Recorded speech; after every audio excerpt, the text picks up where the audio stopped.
You out! Unclean spirit! Show it up your ass! In the name of our Lord Jesus Christ! It is He who commands you! He who flung you from the heights of heaven to the depths of hell! Fuck him! Be gone! Fuck him, Garrus! From this creature of God! Be gone! In the name of the Father, and of the Son, and of the Holy Spirit!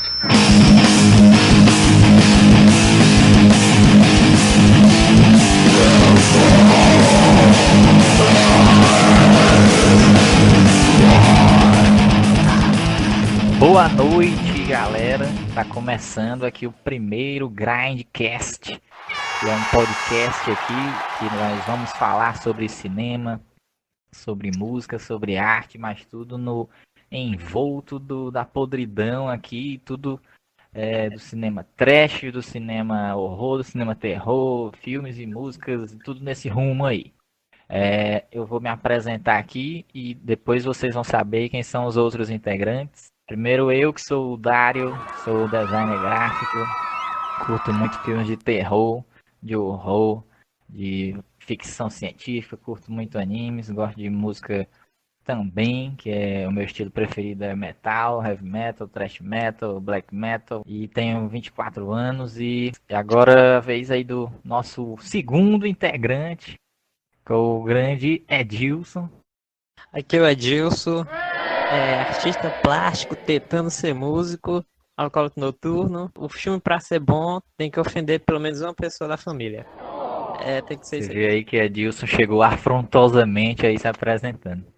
Agora aí a nossa integrante aí, a única que tem alguma credibilidade aqui nesse programa. Vamos lá, Kellen. Boa noite, galera do Grindcast. Aqui quem fala é a Kellen, a única presença feminina aqui no podcast. É diferente da área, né? É a que tem menos, propriedade aqui para falar. Não. Diferente do mim, sem qualquer habilidade artística. Porém, a gente curte muita arte mesmo também. Metal, principalmente o metal triste, né? Um Doom. E também filmes de terror, com conteúdos sinistros, filmes depressivos também, porque tristeza é bom em tudo quanto é arte, né? Tristeza é a nossa alegria. Excelente, excelente. O nosso belo. O tema de hoje vai ser todo o contexto histórico, social, cinematográfico do cinema trash, que envolvem vários outros conceitos que a gente vai falar um pouco aí. O Edilson trouxe aí uns conceitos aí, a Kellen vai trazer uma parte aí também bem legal. Quem é que vai começar de vocês? Gostaria de só fazer um questionamento antes, que fica aí para os integrantes, né? As pessoas que trabalham no cinema trash podem ser chamadas de garis? Pronto, porra. Primeira piada aqui do Grindcast. O cara estreou, assim, né?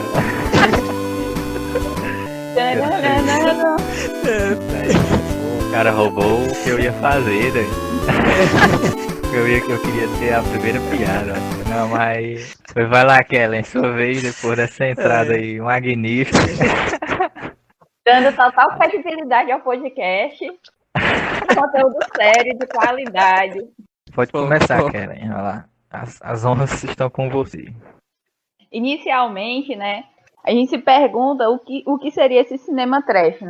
Pensar o que é o cinema trash, a gente começa definindo que aspectos podem ser levantados para se considerar algo trash, né?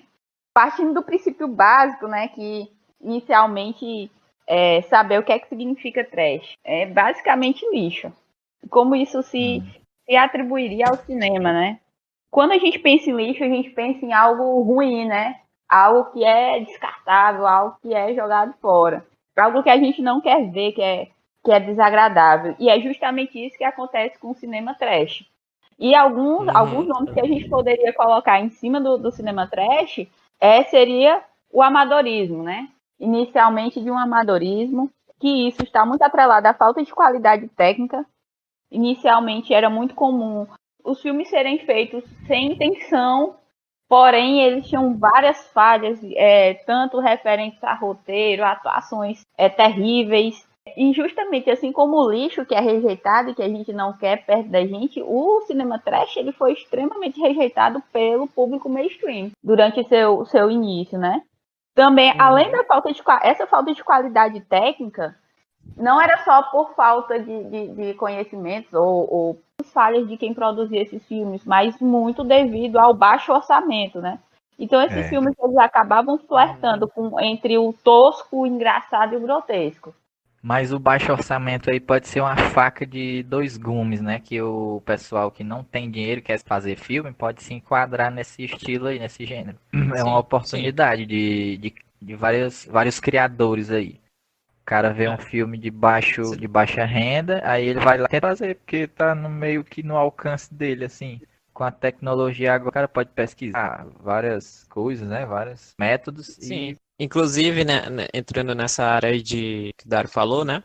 Eu tava vendo alguns documentários e tudo mais. Inclusive, eu vi uma diretora brasileira chamada Larissa Anzuategui, que ela assistiu pela primeira vez o Toxic Avenger, o Vingador Tóxico. E ela assistiu e pensou, né? Se o cara conseguiu fazer isso, eu também consigo.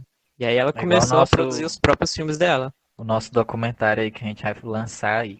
Depois aí eu e o Edilson, documentário aí que a gente não gastou nada até agora. E não tem orçamento. É o cinema, que gênero de cinema é esse que não existe orçamento? Talvez a gente vai gastar uns 15 reais aí, nessa alguma coisa, sei lá. Talvez. Só pra dizer que deixou algum orçamento. Locomoção, né? Dá de volta a palavra pra Kellen aí. Mas inicialmente aí, esse conceito que a gente traz, a gente vai explorar mais à frente, é interessante a gente pensar como surgiu, né? Então, precisa de mergulhar na história para entender como foi que surgiu o cinema trash, como foi que ele se tornou esse produto a ser rejeitado, enfim. Toda a história que a gente começa é lá pela década de 30. Período em cinema, a Golden Age do cinema, em que o cinema ele começa a ser colorido, né? Apesar que a maioria dos filmes dessa década ele ainda eram preto e branco, e também ele já tinha deixado de ser mudo ali, né? Ainda no final da década anterior já tinha deixado de ser mudo. E em Hollywood existe um boom da produção de filmes, mas ao mesmo tempo Hollywood estava na década de 30, estava tardiamente sofrendo os efeitos da depressão econômica, da crise de 29, né? Então começou uma prática muito recorrente, que foi das grandes produtoras de filmes que instauraram o que é conhecido como blockbooking. E o que seria essa prática? Justamente a venda para os exibidores de filmes, eles tinham que comprar os filmes, para comprar um filme de qualidade A, um filme com a qualidade tanto de orçamento de produção mais alta, eles tinham que comprar também filmes com qualidade inferiores, ou seja, eles compravam um pacote de filmes para poder exibi-los, né? 2 em 1. Isso. Justamente. E era até muito comum durante esse período ter o blind selling, que era o quê? Que era a venda de filmes que ainda às vezes nem tinham sido gravados. E os exibidores nem gravados, eles nem sequer sabiam o que era, mas eles tinham que comprar para poder exibir os filmes no cinema, né? Então, é uma oportunidade para os menores filmes e diretores aparecer, né? E também das empresas, das produtoras ganharem dinheiro, né? Se você for pensar, eles mantinham a galera, né? A equipe deles trabalhando, faziam um filme com menor custo ali, e já estava garantido a venda desse filme para os cinemas, né? Ou seja, era uma forma de jogado tanto para ganhar dinheiro, né? Então acontecia que nessa década de 30 acabou surgindo esse conceito de filme A e filme B.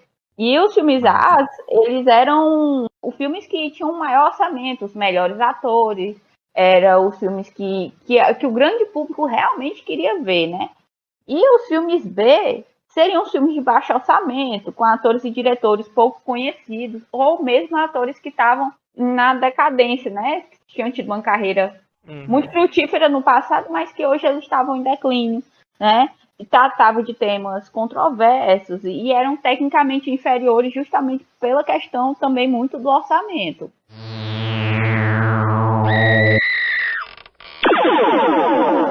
O que tu tem, Edis, pra dizer sobre os filmes B aí, explicar aí pra galera? Bom, quando a gente fala sobre os filmes B, a gente também vai estar falando um pouquinho dos filmes Z, que eles vão meio que andar juntos. Assim como Hum, o B andou com o A, né? Mas, certo. tipo assim, vem aquela diferença básica de que um filme B é um filme com baixo orçamento, mas ele tem um certo cuidado com a sua produção e a sua direção. O enredo também é bom, a maioria das vezes. A diferença é que ele não vai ter um orçamento bom necessário para ser feito, mas mesmo assim os diretores e todas as pessoas relacionadas ao projeto, eles meio que dão o seu jeito para poder fazer acontecer. Já o filme Z, ele não tem orçamento, ele tem um orçamento menor ainda, a qualidade de produção, direção é deprimente, é muito zoada, horrível mesmo. Igual o nosso documentário. E exatamente. Tinha essa comparação com o filme B, né? Porque o filme B, apesar de ter o orçamento curto, ele era bem produzido, mas o Z, ele era de uma forma extremamente precária. Os atores em si nem eram atores de verdade, nem atores em decadência, nem nada. Eram pessoas mesmo que a galera encontrava na rua e pagava, tipo, ei, tu quer ganhar US$ 15? Então entra no meu filme, sabe? Alguma coisa assim. É algo horrível, mas que de certa forma influenciou também, como todas assim, outras áreas do cinema. Tinha até produtoras que faziam filmes B, grandes produtoras faziam filmes B que eram até nível praticamente igual com os filmes A de outras produtoras, que dependendo do orçamento de grandes Sim, produtoras. é porque, tipo, é aquele lance que eu mencionei, né? De os caras tinham que se virar com o que eles tinham, né?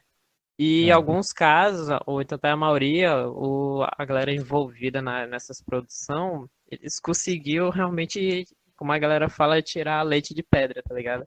Conseguiam fazer milagre com o orçamento que eles tinham. aquela, Rolava também muito essa questão do reaproveitamento de material. Por exemplo, cenários, figurinos. Tem dois diretores que vão ser mencionados mais na frente, né? Que é o Ed Wood e até o Vig Savage. Eles reaproveitavam demais essas coisas. Por exemplo, se eu não me engano, o Vic Savage, ele pegou um trecho de outro filme que era tipo uma nave decolando e ele pegou esse trecho e só editou de trás para frente para encenar a nave chegando no lugar. É uma também. parada bizarra, mas a galera fazia porque cortavam muito a questão de precisar mais de orçamento e produção, essas coisas. Mas é uma parada que super serviu. Essa questão do reaproveitamento era dos filmes B com os material do filme A. Porque geralmente Ah, eles eram produzidos também um atrás do outro. Aí, por exemplo, um filme A que tem a produção, digamos assim, entre aspas, normal, tem assim questão de meses, né, para poder produzir, gravar e tudo mais. Já a galera do filme B, eles tinham questão de 4 dias até 2 semanas no máximo para gravar o pra filme fazer, todo, né? sabe? Aham. Isso aí é bom pra revelar talentos, diretores, atores, tudo enquanto. É, mas Aproveitar aí tipo, muita coisa. é um aperreio inacreditável, cara, porque tu tem que gravar tudo mesmo, tudo. Se tudo passou os dias que tu tem aquela locação ali e não conseguiu gravar o resto, já era, tá ligado?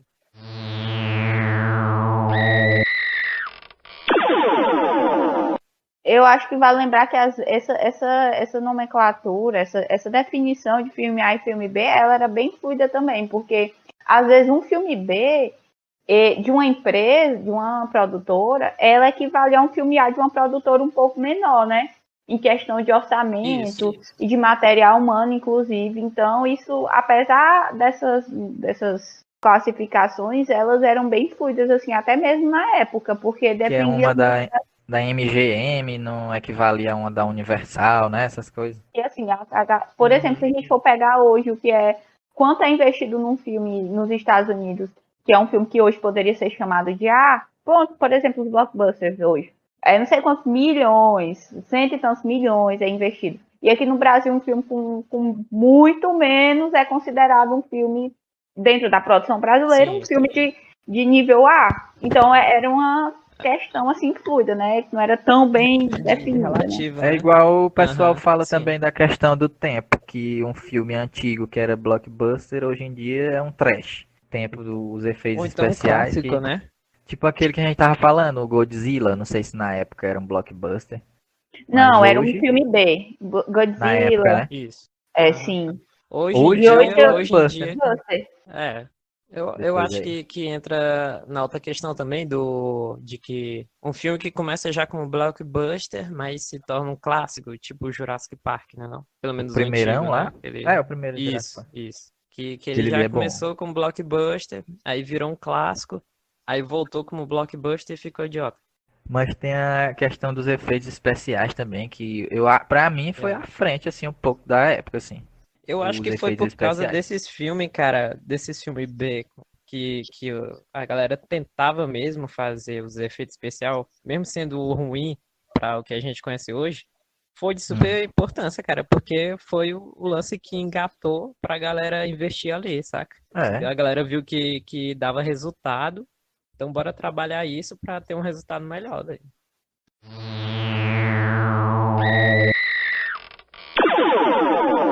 E nessa época Se... era muito comum filmes faroeste, gangsters e noir entre os filmes B, porque justamente eles traziam, além dele ter essa diferença orçamentária e às vezes técnica, mas também eles tinham diferenças até temáticas, porque eles tinham mais liberdade criativa para poder investir em temáticas mais polêmicas, ou até mesmo ousar mesmo dentro do próprio cinema.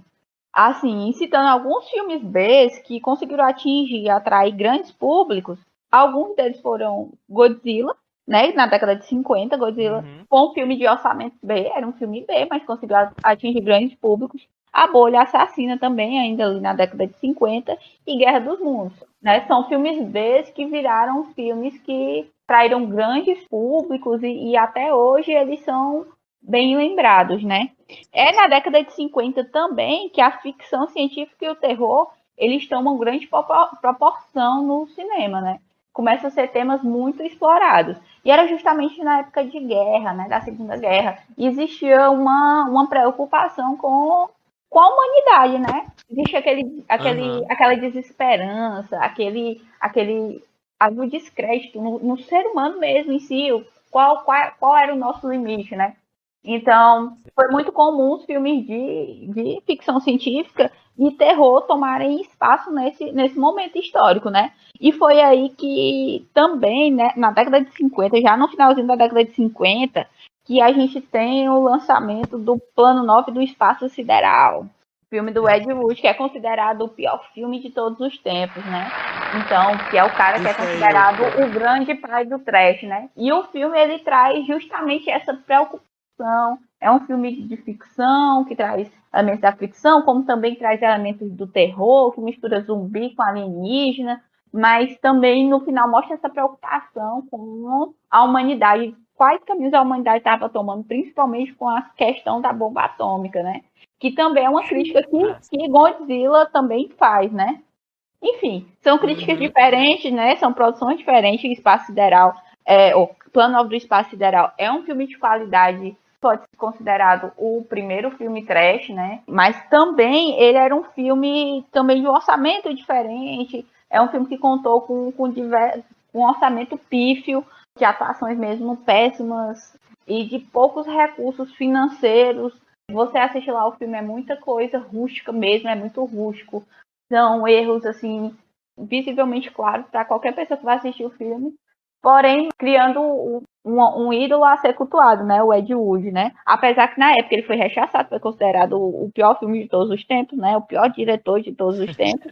Mas Aham. influenciou toda uma galera que viria depois, né? Considerado o pai do filme trash, né? Falando assim da produção dele, né?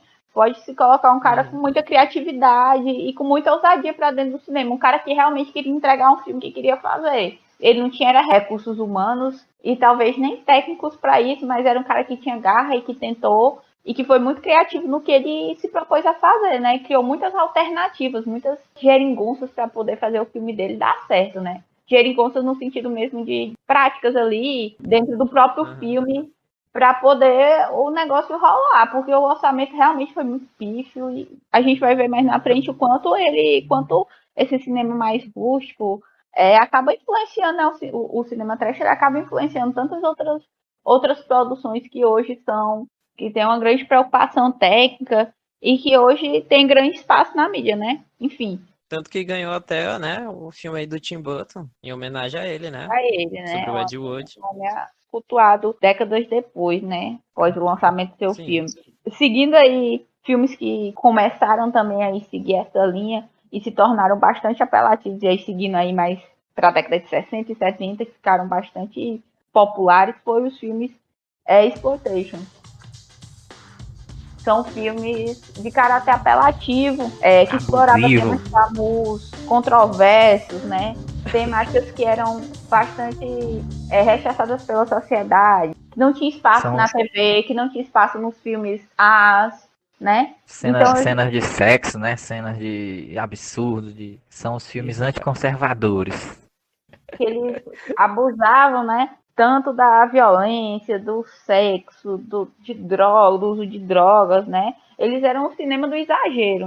E esses filmes, eles não passavam em todos os lugares, né? Como havia um declínio lá no cinema, na época, eles começaram a ser passados em lugares específicos, né? Que eram chamadas em áreas marginalizadas, né? Lá nos Estados Unidos, que eram as grand houses.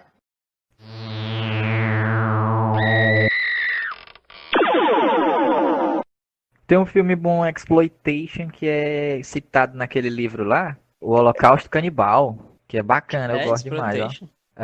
Exploitation, found footage, meio com temática exploitation, também mistura horror, terror. Até o diretor foi preso, né? Por causa que teve animais morrendo de verdade no filme, e não pode. Aí ele foi preso, mas aí...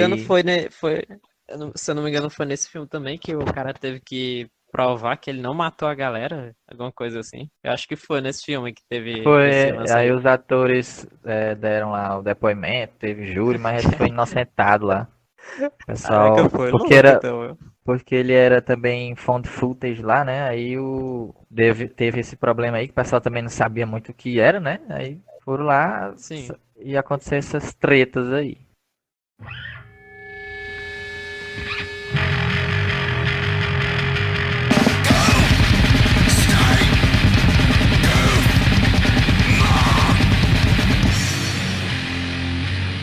Grand houses, elas tinham a prática que para atrair os públicos, né, para atrair o público, eles usavam 2 ingressos e você assistir, ou um ingresso para assistir 2 filmes, né? E aí que acabava conseguindo mais público, né? Foi tema que gerou um projeto do Tarantino com o Robert Rodrigues, né, que foi a Grand House dele, né, de 2007, Planeta Terror e A Prova de Morte. Bom, sobre esse projeto, a gente vê bastante assim, a questão da influência e que os diretores sofreram com os cinemas trash, né? Com os filmes B e tudo mais. Não somente nesse projeto, mas nos próprios filmes dos 2 diretores, a gente consegue ver vários detalhes disso. Por exemplo, o Robert Rodrigues tem vários filmes que a gente consegue ver tipo uma textura no vídeo, em que lembra muito aquelas fitas de cinema antigo, saca? O Tarantino a gente vê muito na questão de ângulos, até mesmo de própria narrativa que ele bota essas questões. Até mesmo na questão do enquadramento, a gente vê um pouquinho do exploitation, né? Em vários filmes ele faz isso, mas aí no A Prova de Morte acho que justamente para fazer essa ligação direta, né, com o movimento antigo. Essa homenagem, né, às Grand Houses, né, que a ideia foi justamente homenagear, né, as Grand Houses. Então, nada mais justo, né, do que, inclusive, além dos próprios filmes, eles terem características dos filmes exploitation, e que, claro, tanto do filme B, né, que o exploitation deixava também de ser um filme B, né, mas eles também tentaram produzir essa experiência, não só no filme, mas como também na passagem de trailers fakes. E quando foi exibido nos Estados Unidos o filme, você comprava o ingresso para assistir os 2 filmes. Então, eles tentaram produzir, né, essa experiência de como era nas Grand Houses. Então, foi uma grande homenagem que eles fizeram ao cinema exploitation em 2007 com esse projeto. Mas o tanto que a gente falou aqui, né, saiu lá da década de 30 para finalmente chegar na década de 80, que é onde o cinema trash ele ganha realmente destaque, né? É onde tem o grande, como o Dário gosta de falar, boom do cinema trash.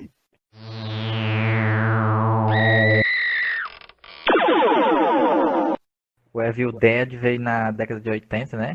81, o filme Evil Dead. Primeiros ali dos trash ali, do Da década terror de ali. 80, justamente. E a década de 80, por que a década de 80 foi tão importante para o cinema trash?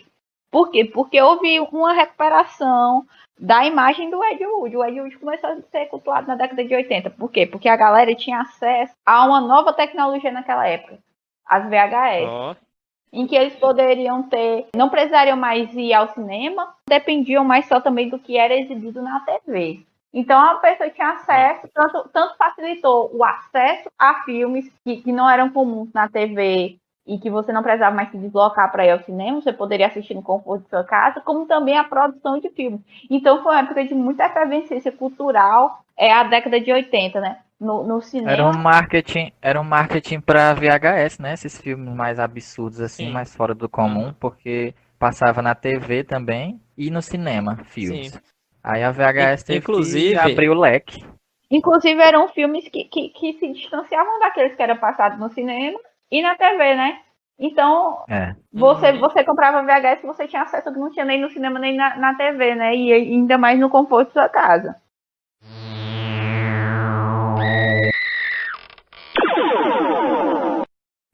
Nesse tempo ainda, nos anos 80, que teve todo o lance da VHS, inclusive aqui no Brasil, se eu não me engano, foi quando começou o Cine Trash na Band. E era de segunda a Zé do sexta de Caixão. tarde. Isso, apresentado Zé pelo Depois- Zé Mojica Depois Marins, mudou, né? Zé do Depois Caixão. mudou. Cara, mas eu tava pesquisando e era de tarde, doido, que passava. E eu fui ver algumas Junto com a vinhetas. sessão da Sessão da tarde. tarde. Era Lagoa Azul Isso. e depois você botava, tem Lagoa Azul. Opa, e agora eu vou assistir uma sacada aqui. Você ficava assim, É, o que é melhor assistir não, num horário que tem criança assistindo? Lagoa Azul ou Muito Sangue? Um trashzão. inclusive, eu tava vendo as vinhetas, né? Os vídeos chamadas do Cine Trash. Aí o vídeo, a chamada era tipo assim: de segunda a sexta na Band, sexo, droga e muito sangue. De segunda, a noite das brincadeiras mortais. Aí passava um cara pelado correndo na tela. Eu, caralho. Era a noite das brincadeiras mortais de tarde. Era muito trash, doido, velho. velho. Era, velho. Parece E que- passava- Parece que não passava o filme dele, né? Do Zé do Não. Caixão. Aí Isso, depois teve uma aham. briga aí que até acabou, né? Por causa mais ou menos disso Pois aí é, ó. também. Aí parece que voltou, mas acho que foi uns 4 anos atrás e já acabou de novo.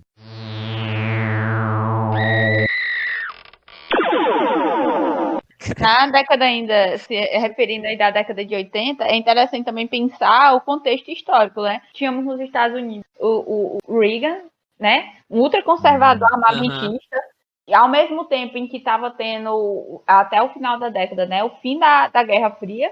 No Brasil, se a gente for pensar, a gente estava tendo a redemocratização do país na década de 80, então era uma época de muita efervescência e que as pessoas elas queriam produzir conteúdo, é tanto que é um marco também, se a gente for pensar na música, se a gente for olhar o heavy metal, é onde o heavy metal ele começa a se expandir, é na Veio década o de 80. o Rock tá? in Rio. O Rock in Rio veio nessa época aí também. Veio com a época veio com a redemocratização. Então, as pessoas elas tinham mais liberdade criativa e também tinham aquele desejo de poder se expressar, porque havia muita censura, né, na época. Inclusive, o cine trash da Band, houve censura, né, mas também, né? Sim, E por isso ele passou para aí, o programa que era de tarde, 2 horas da tarde, que competia com a sessão da tarde, ele passou para a noite, né? E durou mais algum tempo Pois e depois é. foi cancelado. Mas também tínhamos na TV brasileira os contos da cripta, isso já na década de 90, tá, Isso. galera? Quando você vai falar do cine trash, já é na década de 90, né? Também tinha os contos da cripta da Band também que teve, voltado pro cinema trash. E TV terror na rede TV também. Ou seja, na década de anos 90, acabou que tinha um espaço para esse tipo de cinema no Brasil, né? Contava com espaço na grade da TV aberta. Então, ou seja, era uma forma que esses filmes já... As pessoas tinham acesso a esses filmes, né? E com certeza tinha um público que se interessava por ele. Mas a gente chega na década de 90 e a gente faz um stop aqui para pensar, né? Reorganizar esse conceito de cinema trash, né? Nós vamos pensar aqui, historicamente, o que foi que aconteceu para a gente tentar dá alguns direcionamentos, claro que não é uma definição fechada, porque realmente é um conceito muito fluido, é um conceito que está em construção, como a gente vê lá na década de 50, se o filme do Ed Wood, se o Ed Wood, que é considerado o pai do trash, ele veio com um cinema de baixo orçamento, de um orçamento, não era só baixo, era pífio, de qualidade questionável, mas que era não intencional, né? O cara queria fazer um filme sério, mas ele não tinha recurso para fazer um filme sério, para fazer um filme, né, produzir um filme de qualidade A, né?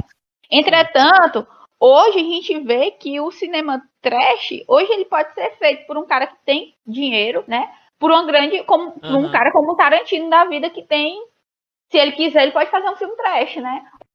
Foi 50 milhões, né, o orçamento dele pra fazer o Grindhouse 2007.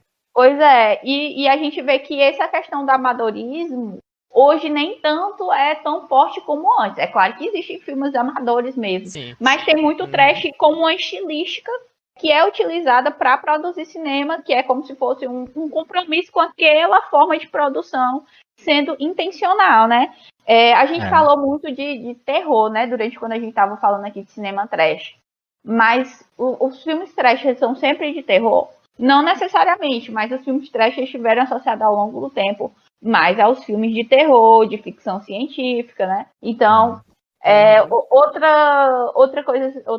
ponto assim pode gerar questionamento. Os filmes B são filmes trash? Não. Dependendo da época também. Não, mas aí já é uma classificação externa. Mas se a gente for olhar lá para o passado, os filmes trash, desde o início, eles eram filmes... Porque hoje, no presente, essa definição A e B, ela já é ultrapassada. A gente não usa mais. Isso. A gente não fala que um blockbuster é filme A e que um filme que não é blockbuster é filme B. Hoje, essa definição pra gente não faz tanto sentido. Mas os filmes, assim, existe geralmente essa confusão de filme B com filme trash. E não necessariamente. Muitas vezes os filmes B, eles eram de qualidade tanto quanto os filmes A. E produzido Na verdade, hoje em dia o pessoal classifica assim tudo que não é do mainstream, assim, tipo é chamado de paracinema, né, que a gente fala. Tem o, Cinema por exemplo, para deficientes. não pode falar isso não. Mas tem os filmes de menor orçamento, por exemplo, aquele o Atividade Paranormal, eu vi que ele foi Hoje em de dia cerca de 15 mil de orçamento, aí depois feito por 2 atores, só uma câmera, e tem aquelas câmerazinhas de celular dentro do filme, né? Que são filmes found footage, são como se fosse um filme de um documentário sendo feito, né? Ele, a Bruxa de Blair também. Tem até uma notícia aí que a Bruxa de Blair tá no Guinness como o filme com menor orçamento que mais gerou, né? Acho que aquela já viu isso aí também. Que era $1, gastou $1 e recebeu cerca de $10.000. Tá no Guinness por causa disso. Que é um dos primeiros dessa nova fase aí, found footage. Até eu disse que já saturou o cinema dessa parte aí desses filmes, né? Desse gênero. E também tem outro movimento que eu achei interessante, que são os mockbusters. Que é aquele tipo de filme que surfa na onda dos blockbusters. Que é meio que umas cópias meio que descaradas, né? Tem uns exemplos de filmes que são Titanic 2, Abraham Lincoln versus zumbis. Tem o High School Musical, né? Aí tem o Sunday School Musical. É tipo uma cópia descarada. Favorito. São tipo o meu sátiras, favorito, né? Não sei se é meio que assim pro humor assim, mas é uma sátira assim, nesse rumo mesmo assim, eles são feitos em cerca de a Asylum, que é a produtora desses filmes, elas lançam filmes cada 2 semanas, 15 por ano, que é o número. Aí até hoje eles estão lançando, eles ganham um dinheiro gigantesco esses filmes, porque eles que tem a franquia Sharknado, eles que são os proprietários. Tem eu peguei uma lista aqui de alguns, né? Que tem Entidade Paranormal, que é na onda do Atividade Paranormal. Tem o Sunday School Music, que é do High School Music. Tem o Lord of the Elves, que é uma imitação do Lord of the Rings, né? O Senhor dos Anéis. Aí são anões uma tribo da Indonésia, que é pra despistar que é do Hobbit, né? Mas só que esse filme foi cancelado. Genial. Foi cancelado porque Não. o pessoal não deixou lançar, né? Não sei se hoje em dia já pôde, mas na época que eu vi a Com notícia certeza, não tava podendo. Aí com tem o certeza tem um DVD pirata por lá que tem esse filme. Pode ser, pode ser. Tem a imitação do Transformers, que é o Transmorphers. Tem Pois é, o eles são como se fossem sátiras, né? Porque, assim, é uma cópia Aham. descarada, com um orçamento pífio descaradíssimo de filmes que são muito Blockbusters. famosos. Então, eles são como se fossem uma brincadeira com esses filmes É, famosos, né? tem o Triassic World, que é a mesma. Rapaz, eu vou tirar uma lista O aqui pra me meu, assistir depois.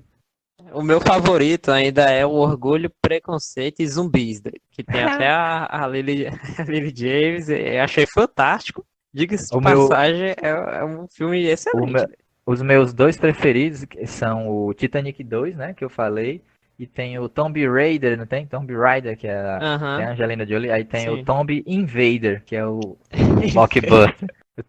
O Mockbuster da Tomb Raider lá, Tomb Raider. Meus favoritos são esses aí. Tem muito filme lá, se tu for pesquisar, é uma lista bacana de filmes ruins. Pra quem não gosta de filme bom, é ótimo. É a sua praia, né? Assim, para o ouvinte É. que é dessa área.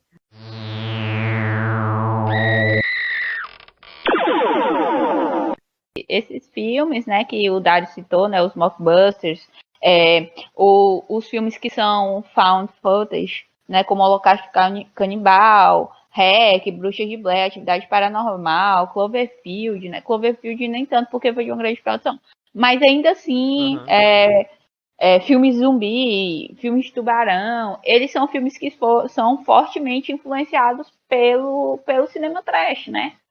Então a gente vê que o trash, por mais que a gente parou ali historicamente, ali contando um pouquinho da década de 90, que como era no Brasil, como é que chegou os filmes trash rolavam por aqui, mas a gente consegue perceber, né, que essa gama de filmes aí que o Dário citou e outros que foram citados aí ao longo aí foram influenciados pelo cinema trash. E o cinema trash, a gente vê a influência deles hoje em diretores muito famosos mesmo, tipo, muito cultuados. Tipo, se você for pegar Eraserhead, do David Lynch, tem muita influência do cinema trash. Então, hoje o cinema trash, ele muitas vezes ele conseguiu perder, não é nem perder, mas ele conseguiu subverter a ideia de ruim para ser uma coisa boa, Influenciar, né? né? Sim, sim. Ele influencia tanto os outros filmes, né? Como também ele conseguiu subverter esse conceito de ruim, né? Porque pro apreciador do trash, o ruim é bom. E ele muitas vezes é É. utilizado Uhum. intencionalmente, né? Esses aspectos do trash, eles Exato. estão sendo utilizados hoje intencionalmente, não só por amadorismo. Às vezes é uma escolha estilística de gênero mesmo que o diretor, as produtoras utilizam para fazer. Às vezes os caras têm todos os recursos e conhecimentos para fazer um filme sem ser trash, mas às vezes fazem uma escolha, um compromisso, né? Ou seja, Isso. a gente vê que a gente vê que o cinema trash ele mudou muito. Se a gente for pensar lá quando começou lá com o Ed Wood, para hoje a gente vê que é um conceito bem fluido, que as ideias do que é trash hoje é bem fluido, bem diferente do que era antes, né? E se tu for ver esse que tu tá falando aí de influência, até hoje tá vivo, porque esses filmes found footage e de zumbis, a maioria deles foi feito depois dos anos 2000, né? Que, né, Sim. os de zumbis, muito Uhum. mais, acho que até eu vi Era eu com o li George Romero, que se eu não me engano, uma- começou com A Madrugada dos Mortos, foi? Sim, foi com ele mesmo. Até uma citação que eu vi que disse que o ano de 2013 foi até tipo, onde foi buscado mais a palavra zumbis no Google, foi o auge, o pico de pesquisas, que estava no auge de 2013, até por causa do The Walking Dead, a série, né? Foi muito buscada, Aham. foi o auge dos filmes de zumbi ali, dos anos 2010, aquela transição ali.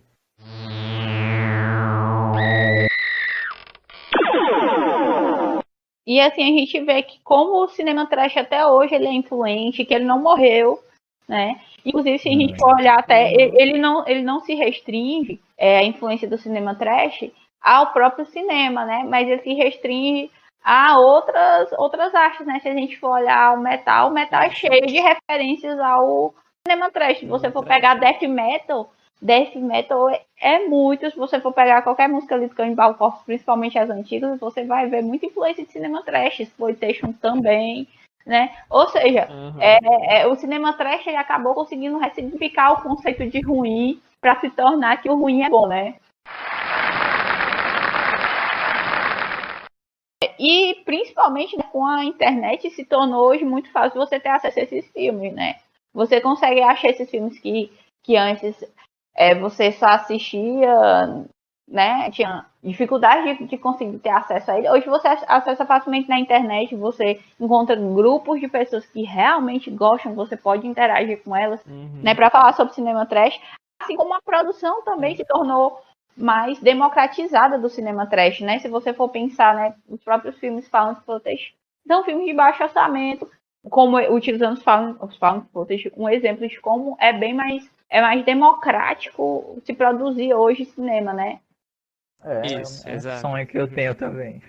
E também tem a questão de como encontrar, né? Porque hoje em dia no YouTube tá lotado de filme trash, cara. Existem canais que só são voltados para isso, só que tipo vão desde soltarem o filme todo, mas também até mostrando como foram produzidos. Existem playlists também, cara, é interminável. De filmes Antes trash que tu tá falando? Isso, exato, Eu trash vi, eu mesmo. vi Antes ontem, de eu vi ontem falando das filmagens do Senhor dos Anéis, tem muito também, tem de todos os filmes aí de trash eu não sabia não. Mas eu fiquei até impressionado porque tu vai assistindo e tu vê aquela produção realmente assim, parecendo a gente gravando uma coisa, saca? No meio da rua. E é muito louco, cara. Eu assisti antes de fazer o programa hoje aqui, antes de começar a gravar, o ataque dos Chihuahuas de 15 metros do espaço sideral. O filme tem 8 minutos e 8? é horrível. 8 minutos. Caralho. É horrível, mas tem uma história. Dá pra entender. Tem começo, meio e fim. Tu assistiu qual, Kellen? Antes do Grindcast? Foi o plano 9 do espaço sideral, né? Ah, verdade. Eu assisti ontem a Geladeira Diabólica. O filme não é horrível, não. Não é horrível, mas é péssimo.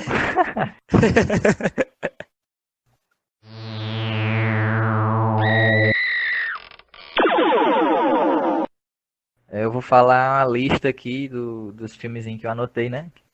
Os filmes bizarros, que é o Biscoito Assassino, a Geladeira Diabólica, o Drone, o Vingador Tóxico, que o Edilson falou, o Poltergeist e a Noite das Galinhas Zumbis. A lista trash aí de hoje, que a playlist trash de vocês aí, para o pessoal assistir. Eu adoro esse nome. Se alguém ouvir a gente, né? Que a Kellen disse que já tinha uma pessoa que confirmou que vai ouvir a gente, não foi não, Kellen? Foi minha mãe. Então, agora é papel de vocês. Convidar a mãe de vocês para ouvir o podcast hoje.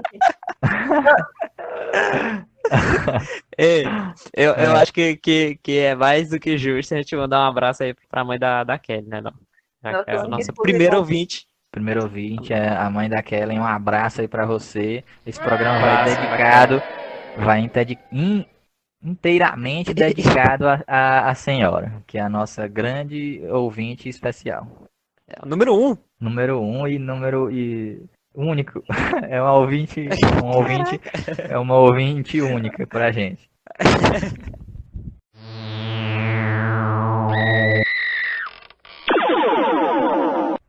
Tu quer falar de algum filme? Acho que já tá no rumo do final, não tá não? Eu queria só falar um pouquinho do Toxic Avenger aqui. Eu achei muito maneiro, apesar de ser muito ruim, porque funcionou, conseguiu me entreter e, ao mesmo tempo, ele traz críticas. Ele traz, assim, protesto. O Toxic Avenger, o Vingador Tóxico, ele é tipo uma historiazinha meio clichê do garoto magro que é humilhado pelos caras mais fortes na academia, não sei o que, ele é meio retardado. E tem um momento que a galera vai zoar ele, sofre um acidente e cai dentro de um barril de lixo químico, tóxicos. E acontece a mutação dele, excelente, tenho que dizer isso, porque foi em câmera lenta, no meio da rua, o cara pegando fogo, e eu Massa. acho que teve um orçamento razoável para poder fazer aquelas cenas. O filme tem acidente de carro, pra mim o filme que tem esse, ele tem um orçamento bom. Tipo Acidente assim, de carro, é? ele sofre sua transformação. Eu me lembrei um pouco do Capitão América, porque ele vira um cara completamente forte, só que ele fica com o rosto bizarro e todo queimado, mas acontece, né? E ele começa a ter um senso de justiça tão forte que às vezes ele age sem ele pensar porque ele tá fazendo bem. Tá certo, Tipo, é tem um momento, meio que tem o um, Hulk. isso. Tem um momento que ele ataca uma velhinha na lavanderia e a gente fica, caralho, o que é que tá acontecendo? Por que é que ele tá batendo numa velha? Aí a gente descobre depois que ela tinha uma ficha criminal e tudo mais. Os Hum, filhos dela eram bandidos, ela tinha ela era dona de um lance de escravo humano, uma parada dessa. E o cara atacou ela sem saber disso tudo, sabe? É o sentimento, o Então, sentido de justiça. esse aí é a tua indicação para a audiência. Exato, exato. Só para completar, ele traz críticas também ao descuidado com o lixo, à poluição, ao cuidado com a natureza e crítica aos políticos também. Eu queria indicar, o filme que eu queria indicar é O Drone, que fala de um drone assassino. O drone é uma coisa que é bem atual aí. É um filme trash meio Ó. atual aí pro pessoal. Fala aí, Adilson, indica O- uns Eu, clássicos aí. eu, os essenciais, né, que eu acho assim, é o Evil Dead, clássicos aí do Sam Raimi, Teve o que remake, continuação remake, pra mim, eu acho que ele teve vários remakes. Ele tem a do trilogia e ele tem Mockbuster. a versão de 2013, se eu não me engano, do Fred Alvarez, que é muito bom também, excelente. E tem até a série chamada Ash vs Evil Dead, com o protagonista dos filmes clássicos, o Bruce Campbell, que também ele é uma grande estrela dos filmes B. Se vocês forem pesquisar aí a filmografia dele, vocês vão encontrar bastante misturado, né? Filmes trash com filmes B, mas na sua essência mais o filme B.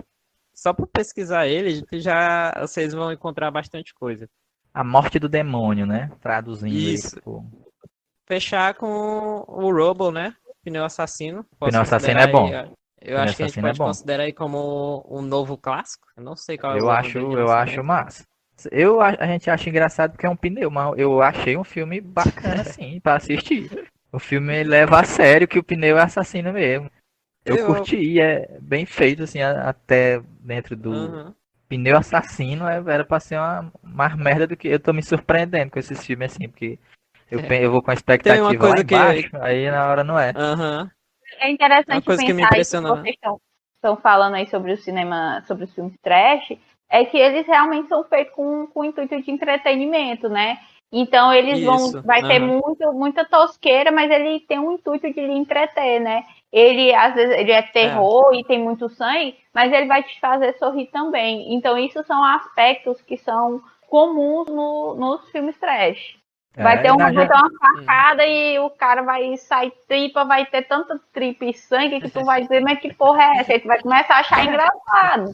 Isso vai te entreter e exatamente. vai te manter ali, né?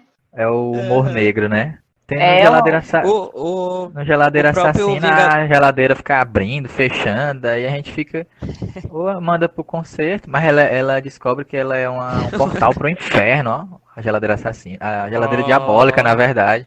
É o sofá assassino e caralho.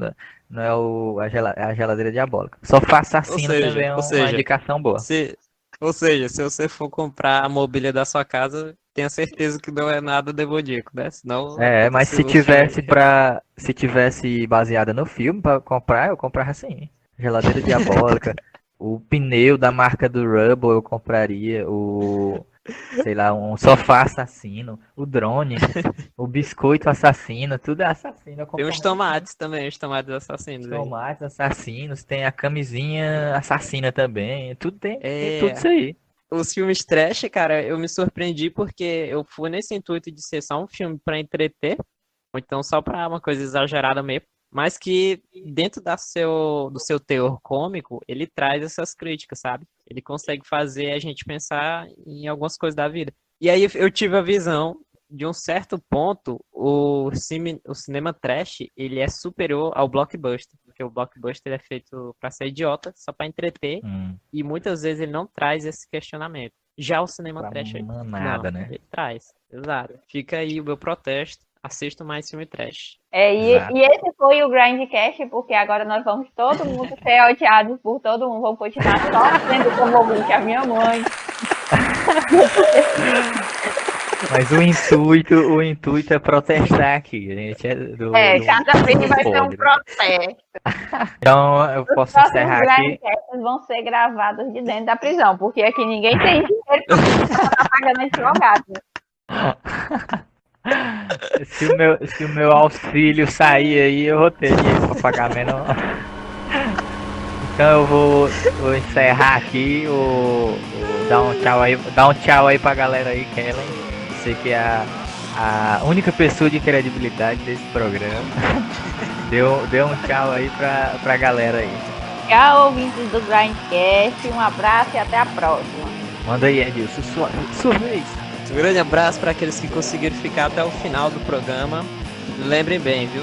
Se vocês encontrarem um livro feito de carne e sangue, vocês não leem essa porcaria. Só queimam e deixam vai embora. Ainda mais se você for vegano. Eu vou encerrar aqui agora o Grindcast. Esse foi o primeiro programa e talvez o único, sei lá, se a gente for processado, preso. Mas aguardem aí os próximos episódios, que foi divertido aí. Valeu.